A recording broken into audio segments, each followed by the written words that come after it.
Kumusta mga Lods? Welcome back sa Philippine Travel TV. Kung naghahanap kayo ng susunod ninyong family getaway, barkada outing, o kahit company team building na malapit lang sa Manila pero bigay todo sa amenities at view, nako, para sa inyo ang video na ito. Sa video ito, dadalhin ko kayo sa isang sikat na 14-hectare paradise dito sa Batangas. Kaya ano pang hinihintay natin? I-explore na natin ang La Virginia Leisure Park and Amusement Resort na matatagpuan sa Barangay Manggahan, Mataas na Kahoy, Batangas.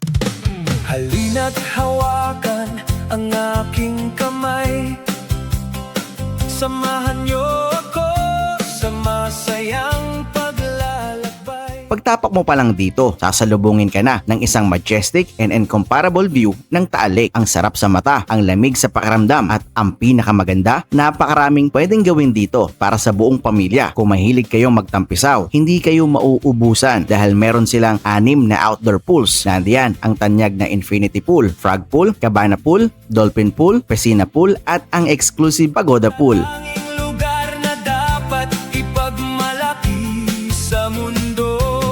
Bawat kabanata, ngiti ang bubungad sa daan. Masayang paglalakbay kasama ang bawat Pilipino.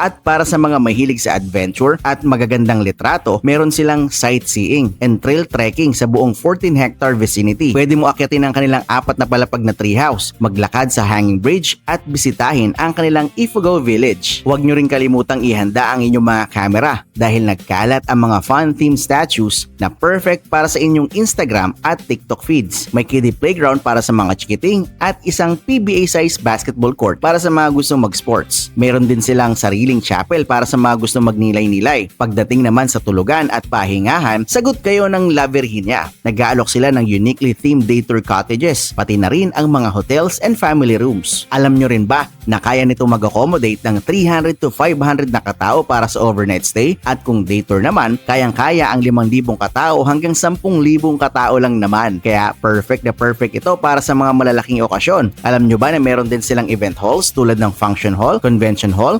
multipurpose hall, clubhouse, conference room at mga pavilions. Sila na rin ang pwede mag-asikaso ng inyong event coordination. Para sa inyong convenience, may restaurant, convenience store at souvenir store sa loob. May libreng parking din at may wifi sa Hotel 1 at reception area para tuloy-tuloy ang pag-update ninyo sa social media. Masayang paglalakbay kasama ang bawat Pilipino.